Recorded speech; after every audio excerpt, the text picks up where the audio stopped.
The grandfather clock in the corner ticks like a heartbeat gone wrong too slow, too deliberate. I sit at our kitchen table, my fingers tracing the familiar scratch marks from 17 years of family dinners. The yellow cake before me lifts slightly to one side, a homemade creation my foster mother Diane still insists on making even though I'm 20 today.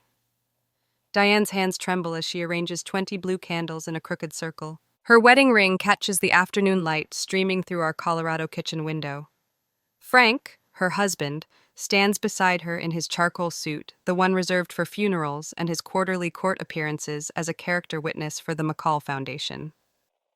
"Happy birthday, Emily," Frank says. His smile is tight at the corners. The words hang in the stagnant Mountain West air between us. Neither of them has looked me directly in the eyes all day. "Thank you," I answer, watching Diane fuss with the lighter her third attempt to create a steady flame. The silence that follows feels rehearsed, as if they've been practicing this moment for weeks.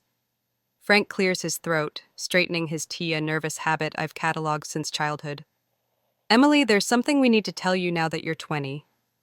Diane stops lighting candles 5 still unlit. Her eyes dart to Frank, a silent question passing between them. "We waited until we thought you were ready," he continues. Diane twists her wedding ring, the gold band spinning like a washer around her finger. The action speaks louder than any words she might offer. "I'll get it," she murmurs, disappearing into the hallway. The floorboards creak beneath her quick steps. I wait, maintaining the neutral expression I've perfected through years of careful observation. When Diane returns, she's dragging a worn suitcase, the ancient Samsonite with the broken wheel that hasn't seen use since before I can remember. "You were adopted, Emily," Frank states, voice flat like he's reading from an invisible script. "You came to us when you were 3. Diane slides an envelope across the worn oak table, pushing it past the tilting cake until it stops inches from my hands. I don't reach for it immediately. "There's $400 in there," she says softly. "And the address of a hostel in the city. They have monthly rates." Frank adjusts his tie again. "We've fulfilled our obligation to the state. You're an adult now, and we think it's best if you start your own life," Diane finishes, her voice cracking on the final word. I look at the envelope, then at the faces I've studied for 17 years, searching for reflections of myself I've never found any. I wait an extra beat before speaking, watching discomfort grow in their posture. "Is there anything else you need to tell me about Camille Mercer?" The color drains from Frank's face so quickly it's as if someone pulled a plug. Diane's coffee cup slips from her grasp, shattering against the hardwood floor, dark liquid splashing across her sensible beige shoes. "How did you?" Frank starts, then stops, his lawyer's instinct for damage control kicking in. "2 months ago, I was searching for Christmas decorations in our garage when I found a metal storage box with a broken lock. Inside, beneath tax records and property deeds, lay a birth certificate with a name I'd never seen before: Emily Clare Mercer. Mother, Dr. Camille Elizabeth Mercer. Father, unknown." For weeks afterward, I spent my afternoons in the public library, searching newspaper archives and public records. The microfiche machine became my closest confidant. That's where I found the newspaper clipping about Dr. Camille Mercer's dangerous delusions regarding experiments at Stonehill Institute, where Frank once worked as chief financial officer. "I'm going to pack," I tell them, standing from the table. The cake sits forgotten, its candles a mix of lit and unlit wax beginning to drip onto the yellow frosting. In my bedroom, I methodically fold clothes into a backpack I purchased weeks ago. Through the thin walls, I hear their whispered argument in the hallway, Diane's voice rising in distress, Frank's harsher tones cutting her off. Dinner passes in uncomfortable silence. Diane keeps glancing at me, opening her mouth as if to speak, then looking away. Frank studies his plate like it contains answers to questions he doesn't want asked. I pause at my bedroom door one last time, committing to memory the faded floral wallpaper, the bookshelf filled with carefully selected classics, the window that never quite closed in winter. When I walk out the front door, backpack over one shoulder and the address of Pinebrook Hostel in my pocket, Frank offers to drive me. "No," I say simply, and begin walking down the maple-lined street without looking back. The suitcase they packed stays behind, along with their version of my story. But I'm taking the truth with me. The Pinebrook Hostel smells like discount pine cleaner and decades of cigarette smoke. My room, 12 by 4 feet, with water stains mapping the ceiling, costs $30 a night. At this rate, the money my foster parents gave me will last less than 2 weeks. I pin another newspaper clipping to the wall. The collection grows daily yellowed headlines and grainy photographs spread across the faded floral wallpaper like an infection. At the center hangs a photograph of Dr. Camille Mercer from a medical journal. My mother's face, serious and determined, my face with 17 years of different choices.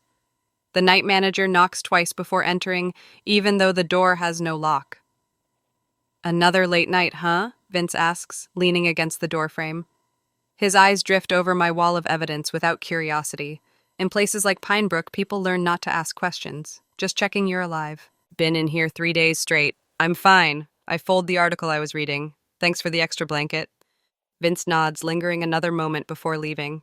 The door doesn't close properly. Nothing works right at Pinebrook, which makes it perfect. No one expects anything from a place already falling apart. I return to my timeline, tracing red yarn between pushpins. Frank Collins, Chief Financial Officer for the McCall Foundation, 1998-2005 doctor. Martin Hale, founder of Stonehill Institute, current board chairman of 6 hospitals across the Midwest. Dr. Lawrence Whitman, the psychiatrist who signed my mother's commitment papers 3 days after she filed a formal complaint about experimental treatments at Stonehill. The library's microfiche machine has become my closest companion. Mrs. Delaney, the head librarian with arthritic hands and sharp eyes, no longer asks what I'm researching. Yesterday, she placed a sealed envelope beside my station without comment. Inside, her handwritten list of archived medical board complaints from 2005. 5 names highlighted, all women, all committed within weeks of filing complaints against Stonehill Institute or Dr. Hale. My mother wasn't the first, just the one who got closest to exposing them. The desk in my hostel room disappears beneath stacks of photocopies and handwritten notes. I've created my own filing system: cards for financial records, yellow; blue for medical documents, green for personal connections. The pattern emerges in stark relief. Frank Collins personally oversaw the financial arrangements for at least 3 research employees who were institutionalized after raising concerns. My fingers brush the official adoption papers, stamped, signed, and processed with remarkable speed. The court records show minimal investigation into my background. No attempt to locate relatives, no waiting period. Frank and Diane Collins became my parents with suspicious efficiency the same month Frank received a bonus equal to a year's salary. I wasn't saved. I was silenced. My stomach growls, but I ignore it. I've been existing on vending machine snacks and library drinking fountain water. The money needs to last, and hunger is just another distraction. At the courthouse, Millie Henderson slips me an access card while pretending to explain the public record system. The retired clerk's voice drops to a whisper. "3rd floor, records room B. That card won't register in the system. You have 30 minutes before security does rounds." I find it in the supposedly sealed files. Quarterly payments from a shell corporation to the Collins household, coded as dependent care support. The payments continued until last month. My 20th birthday marked the end of their obligation. I traced the paper trail through medical files, watching my mother's credentials vanish. Her medical license suspended pending review. Her published research withdrawn with vague allegations of misconduct. Her academic positions terminated. A systematic erasure executed with terrifying thoroughness. The librarian finds me late Thursday afternoon, her lips pressed into a thin line. She slides a worn folder across the table without meeting my eyes. "They shouldn't exist anymore," she murmurs. "They requested all copies be destroyed during the investigation. I kept one. Been waiting for someone to ask the right questions." Inside, the original whistleblower statement from Dr. Camille Mercer, detailing experimental treatments on female patients diagnosed with oppositional personality disorders or hysterical tendencies, patients who questioned authority, women who refused to comply, treatments designed to create docility and acceptance of established hierarchies. In my room at Pinebrook, I unfold one of Frank's donation envelopes from the McCall Foundation. The return address sits like an accusation in blue ink. The same logo appears on my mother's commitment papers. The same signature of Frank Collins authorizing financial arrangements for Dr. Camille Mercer's indefinite therapeutic residency. Mrs. Henderson finds me in the library basement 3 days later. Her arthritis-gnarled hands twist nervously. "They're not in the system," she whispers, glancing toward the stairs. When Stonehill closed, some patients were transferred, special cases not in any public database. She slides a hand-drawn map across the table. A winding road through dense woodland, an unmarked turnoff, a facility named Rock Hollow Behavioral Center. Security badge only, she adds. Minimal staff. Maximum containment. That night, I drive my secondhand Honda along the unmarked access road. Tree branches scrape against the windows like warning fingers. After 3 miles of densely wooded isolation, the facility appears. A sprawling stone structure with narrow windows and a chain-link perimeter topped with razor wire. A single guard booth monitors the entrance. A discreet sign identifies it as Rock Hollow Behavioral Center Private Property. No trespassing. Is she in there? Has she been there all these years, just 2 hours from the house where I grew up? I park on the shoulder a quarter-mile away using binoculars to study the building. Cameras positioned at every corner, staff parking for only 20 cars. A loading dock where a pharmacy delivery truck unloads unmarked containers. A facility designed not for treatment, but for containment.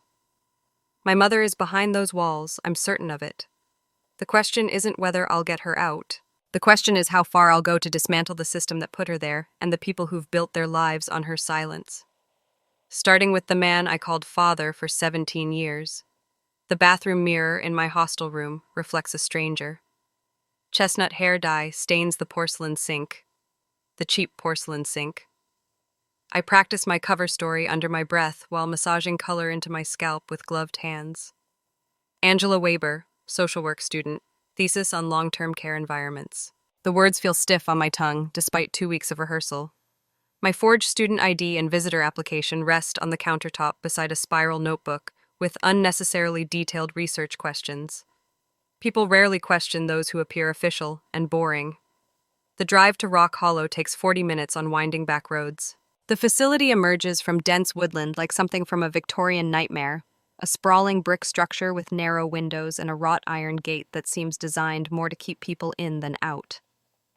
My pulse hammers against my ribs as I approach the visitor entrance, but my face reveals nothing. The receptionist barely glances at my credentials, her hollow eyes scanning the forged documents with mechanical indifference. "Purpose of visit?" she asks, voice flat as week-old soda. "Research interview with patient Camille Mercer for my thesis on institutional care environments." I hand her the official-looking approval letter I created, complete with forged signatures. She stamps a visitor pass and buzzes me through without a second look. The antiseptic smell hits me first, bleach and industrial cleaner masking something sour underneath. Shuffling feet echo down the corridor in steady rhythm as patients move between scheduled activities, flanked by attendants with clipboard charts and bored expressions. The visiting area consists of scattered tables bolted to the floor, each separated enough to prevent easy conversation between groups. A guard stands by the only exit, keys jangling at his belt, and then I see her. My mother sits by the window, frail hands folded in her lap, wispy hair pulled back in a loose knot. Sunlight filters through wire-reinforced glass, illuminating dust particles that dance around her like miniature constellations. Her vacant gaze follows nothing in particular. My research hadn't prepared me for how small she would look. I approach slowly, setting my notebook on the table with deliberate calm. "Dr. Mercer, I'm Angela Weber. Thank you for agreeing to speak with me." Her eyes don't focus immediately. The medication, I realize. They keep her drifting between reality and somewhere else. I sit across from her, acutely aware of the guard checking his watch. Timing matters. According to the schedule I memorized, medication rounds happen at 10 o'clock and 2 o'clock. It's 11:30, the window when some patients experience brief clarity. I'm researching long-term care environments, I continue, loud enough for anyone listening. Then, leaning forward slightly, my voice drops to barely above a whisper. "Maya. My name is Maya." Her eyes sharpen suddenly, pupils contracting as if someone adjusted her focus. Her fingers tremble as they reach toward my face, stopping inches short of contact. "They said you would forget me," she whispers, voice rough from disuse, "that you'd be safer that way." The simple recognition splinters something in my chest. 16 years of separation, dissolved by 5 quiet words. "I remember enough," I answer, opening my notebook to create a shield from watching eyes. Camille's gaze darts to the guard, then back to me. "We have 20 minutes before Lawrence makes his rounds," she says. "He thinks I'm responding well to the new dosage." I nod, keeping my expression neutral despite the storm building behind my ribs. "Tell me what happened." "Behavioral conditioning experiments at Stonehill," she murmurs, her face arranged in the pleasant mask of the institutionalized. Hale called them breakthrough treatments for treatment-resistant patients. She describes mental tortures disguised as therapy, sleep deprivation, isolation, experimental drugs administered without consent. The careful selection of difficult women, single mothers, former addicts, abuse survivors, whose complaints would be easily dismissed. I was department head of psychiatry. I found the files. Patient suicides classified as treatment failures. Her words come faster now, decades of silence, truth rushing out. I confronted Martin, filed reports. 3 days later, I was committed, declared delusional by colleagues I had trusted. Your father arranged everything, she says. For a moment, confusion clouds my expression until I realize she means Frank Collins. He handled the financial transfers, the paperwork for your custody arrangement, called it protective intervention. My pen hovers above my notebook, trembling slightly. The man I called father for 17 years personally orchestrated my mother's imprisonment and my appropriation. I notice Camille's right hand sliding beneath the thin cushion of her chair. She extracts a small notebook, bound in faded blue fabric, passing it beneath the table. I've documented everything, she whispers. 17 years of treatments, staff rotations, medication protocols. They assume the drugs make me compliant. They never searched hard enough. The journal disappears into my bag. I stare at this woman who never stopped fighting, despite chemical restraints and isolation, who kept her mind intact through systematic attempts to destroy it. There's a nurse, Camille continues. Margot Bell. She left last year but still visits her former patients. Officially, she brings cookies and magazines. Unofficially, she knows what they're doing here. I memorize the name, already planning my approach. How do I find her? Service entrance. Thursdays at 4 o'clock. Tell her I sent you. Camille's eyes flick toward the hallway where a medication card appears. Our time's almost up. I rise, gathering my notebook with steady hands, despite the earthquake reshaping my understanding of everything. I'll come back. I know, she says, her expression softening for the first time. You have my eyes. 3 days later, I stand by the service entrance of Rock Hollow. The collar of my jacket turned up against the autumn wind, carrying the scent of approaching rain. At precisely 4 o'clock, a woman in her 50s approaches, carrying a basket covered with a checkered cloth. Margot Bell? I ask quietly. She freezes, keys halfway to the door, weariness evident in her rigid posture. Camille Mercer sent me. The weariness transforms to fear then resignation. I've waited years for someone to ask the right questions, she finally says. But not here. Meet me at Lakeside Diner in an hour. At the diner, over burnt coffee, Margot places a flash drive beside my saucer. Medication records, unauthorized protocols, security schedules. Her voice barely carries over the clattering dishes. Your mother wasn't the only one, but she was the one they feared most. I slide it into my pocket, fear and fury battling beneath my controlled expression. There's more, she says, pushing a manila folder across the table. Inside are pediatric medical records, my medical records. Years of preventative treatments administered during routine checkups. Experimental compounds disguised as vitamins and vaccines. Authorized with Frank Collins' signature on every form. Understanding crystallizes like ice in my veins. My unexplained childhood illnesses. The monthly doctor visits the pills every morning with breakfast that Diane insisted were just to keep you healthy, sweetheart.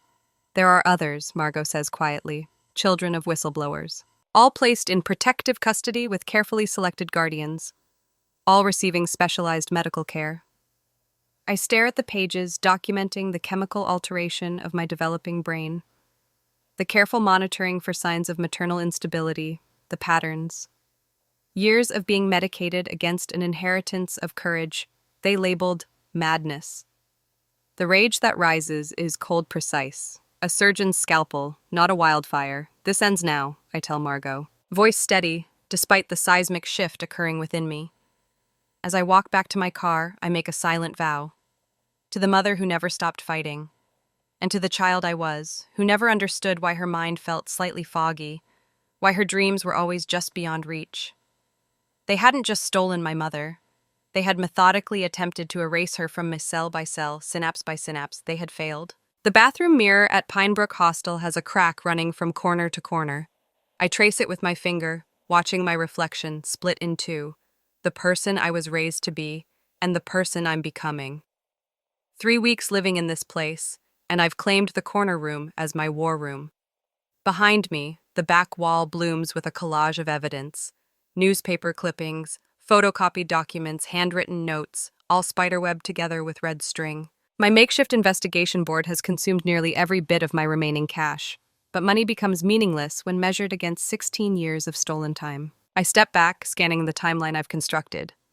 Whistleblowers at Stonehill silenced with disturbing regularity, psychiatric commitments following formal allegations, children placed in protective custody with financially compensated guardians. Each thread connects back to the McCall Foundation and Frank Collins.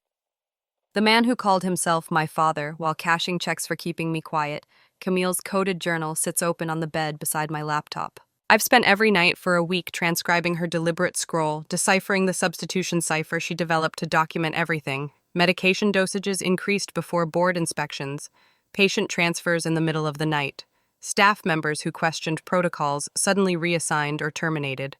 The hostile radiator clanks and hisses, pushing tepid air into the room. I check my watch almost time. Outside the diner window, traffic crawls through the afternoon rain. I chose this place specifically. Crowded enough for anonymity, noisy enough to mask conversation, 3 exits in case of trouble. The woman across from me stirs her coffee for the 3rd time without drinking it. I tried to tell this story 10 years ago, Tessa Monroe says, finally. Her eyes are sharp, despite the fatigue lining her face, scanning the documents I've placed between us. A former investigative journalist, blacklisted after pursuing corruption allegations against politically connected figures. Tessa was my 7th attempt at finding the right ally. The previous 6 believed me but lacked either the courage or the platform to help. What happened? I ask, though I already know from my research. A sudden tax audit, mysterious computer failures that wiped her research sources who denied ever speaking to her. She taps a finger against the photo of Dr. Hale. They didn't just discredit me, they erased me professionally.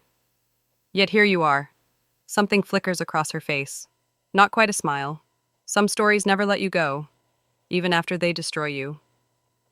I push Camille's photocopied journal pages toward her. This time we have evidence they can't erase.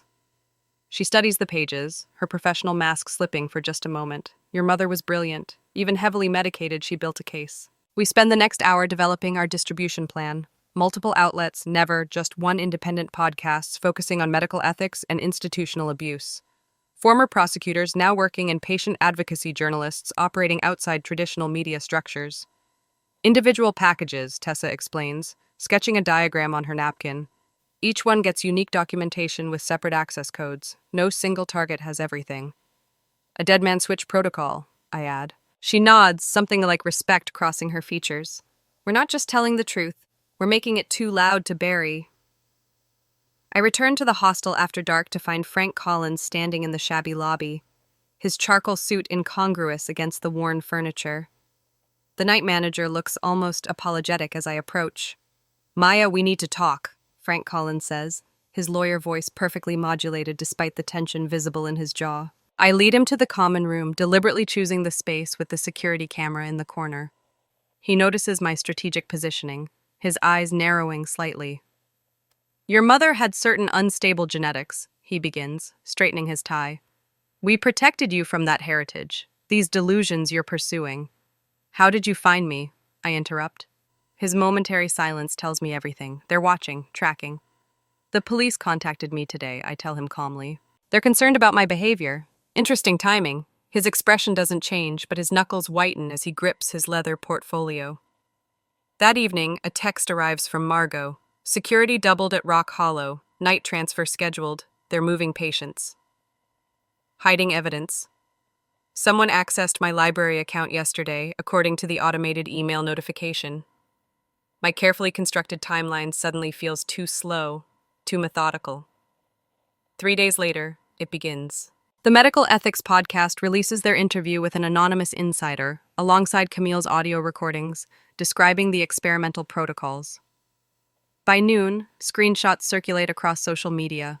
Local reporters start making inquiries. Anonymous tips from former employees begin trickling in, validating our claims. The hostel manager stops me at the stairs that evening, voice low. 2 men asking questions about you today, showed badges but wouldn't leave cards. I text Tessa immediately. We need to accelerate our timeline.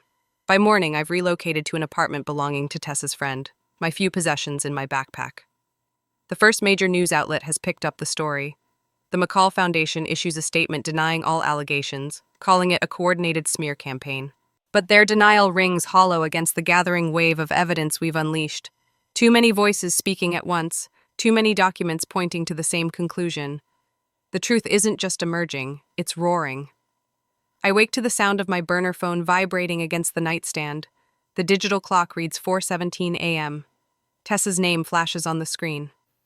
"It's happening," she says without preamble. "Turn on any news channel." I fumble for the remote, my fingers clumsy with sleep and adrenaline. The ancient television flickers to life, bathing the room in blue light. The scrolling headline reads, "Breaking, multiple outlets report allegations of patient abuse at Rock Hollow Behavioral Center." My breath catches. After weeks of careful planning, the synchronized release of evidence packages to 7 different media outlets has worked exactly as intended. The Washington Times has the financial records, Tessa continues, her voice tight with controlled excitement. Channel 9 is running the video footage from Stonehill. NPR has 3 former employees on record. I watch as the camera cuts to the steps of the Hale Foundation headquarters. Dr. Martin Hale stands behind a podium, his normally immaculate appearance disheveled, sweat beads on his forehead despite the morning chill. "These allegations are completely unfounded," he stammers, adjusting his tie. "The Hale Foundation has a 50-year history of compassionate care." A reporter interrupts. "Dr. Hale, can you explain these internal memos authorizing the commitment of Dr. Camille Mercer after she reported experimental protocols at the Stonehill Institute?" The camera zooms in on documents held up for viewers to see. My foster father's signature is clearly visible at the bottom. Frank Collins, Chief Financial Officer, Hale Foundation. I turn up the volume as the anchor reports. Social media has erupted with the hashtag #RockHollowTruth as former patients begin sharing their experiences. My phone buzzes with an incoming text from an unknown number. State Medical Board just called emergency session for 9 o'clock a.m. It's working. Outside, the sky begins to lighten with the first pale hints of dawn. I pull up another news site on my laptop. Rock Hollow administrators placed on administrative leave. A congressman from the Oversight Committee is calling for a federal investigation. The system is beginning to crack. I call Margot at exactly 7:05 a.m., following our predetermined schedule. "The night staff is in chaos," she reports in a hushed voice. "Administration ordered all patient files secured, but security is stretched thin, covering the entrance where reporters are gathering." "Tonight," I tell her. "We move tonight." 16 hours later, I park 2 blocks from Rock Hollow's service entrance. The evening news reported Frank Collins' home being searched by police, Dr. Hale taken in for questioning. The momentum has built faster than we anticipated. Margot meets me at the employee gate, her face taut with nervous energy. She slips me a staff ID badge. "I've already processed the discharge papers," she whispers as we walk briskly through service corridors. "Filed them yesterday before anyone was watching for unusual activity."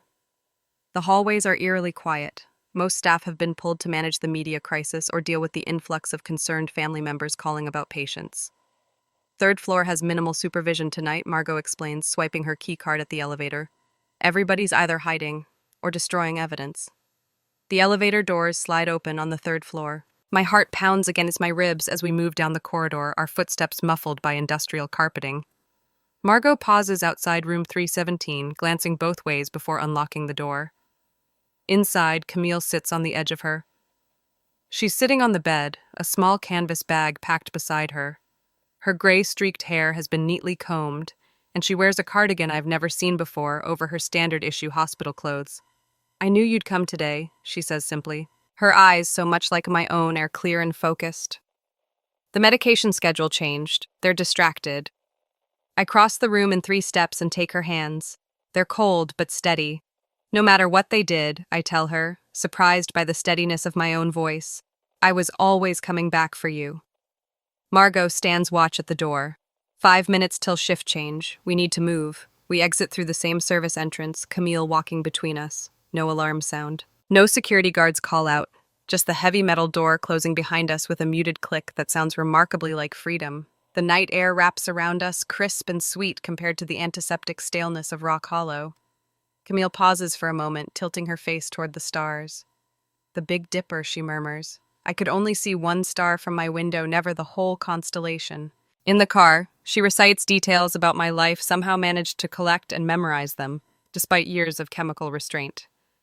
"You won the 5th grade spelling championship. With the word quintessential," she says as we drive away from Rock Hollow. "You broke your arm at 12. Climbing the maple tree in the backyard. You're allergic to strawberries. Her hand finds mine on the console between us. And I realize she's been collecting these fragments of my life the way prisoners notch marks on walls, counting days, preserving sanity. The late-night news plays softly on the radio. Frank Collins's reputation is unraveling in real time as reporters uncover his role in multiple improper commitments. Dr. Hale's legal team has issued a statement distancing him from operational decisions. 3 more Rock Hollow administrators have been suspended. The State Attorney General's office has announced that a comprehensive investigation into allegations of systematic patient abuse will begin immediately. Meanwhile, the announcer states, attorneys have filed the first class action lawsuit on behalf of former patients. I switch off the radio. There will be time for justice tomorrow. Tonight is about something else entirely. Camille squeezes my hand. They thought burying the truth would make it disappear, she says softly. They forgot that buried things can grow. The headlights cut through darkness as we drive toward the state line, leaving Rock Hollow behind without a backward glance. Toward a new beginning, neither of us dared imagine just weeks ago. Some endings are really just the truth finally set free. The morning sun spills across our kitchen table, lighting up the crossword puzzle Camille works on with steady concentration. A cup of tea cools at her elbow, steam curling toward ceiling beams weathered by decades of salt air. After 6 months in this coastal village, our cottage walls have begun to feel less borrowed. 23 across, Camille says, tapping her pencil against the newspaper. 6 letters. What was once lost. Found, I answer, without looking up from the toast I'm buttering. Her laugh comes easy now, nothing like those first weeks after Rock Hollow, when laughter emerged rusty and uncertain. You didn't even need the clue. I place her plate beside the crossword. Some answers I just know. Our cottage sits on the edge of town, where paved roads surrender to gravel. Windows face east because Camille insisted she'd spent 16 years unable to track time through natural light.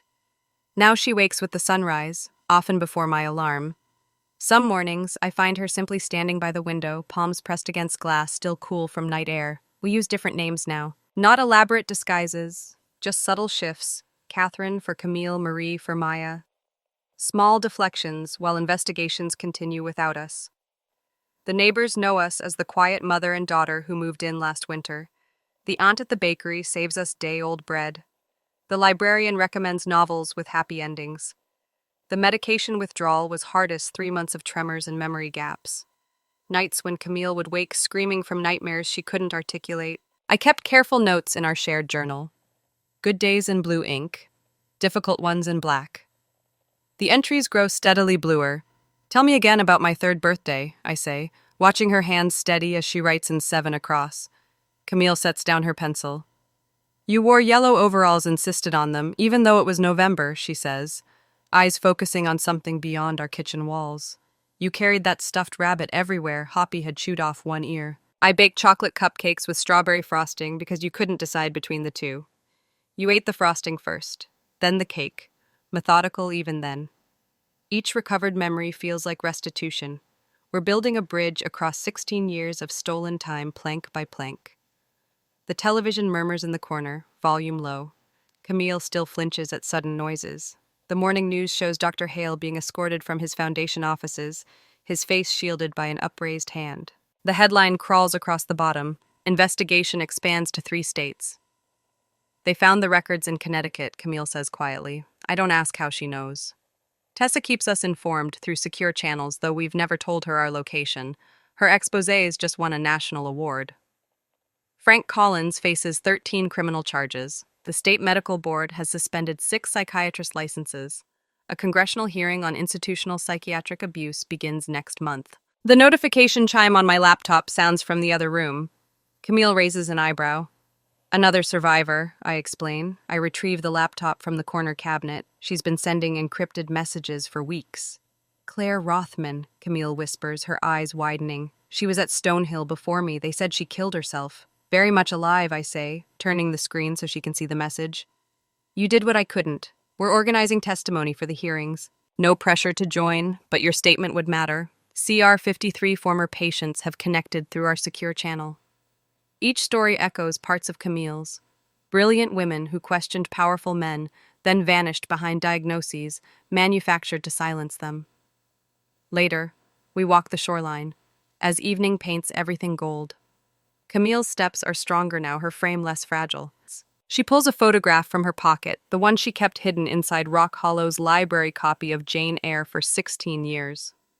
In it, I sit on her lap, no more than 2 years old, both of us laughing at something beyond the camera. I always felt something was missing, I admit, watching the waves erase our footprints. Even before I found the documents. Camille slips her hand into mine. They could take everything else, she says softly, but they couldn't erase that.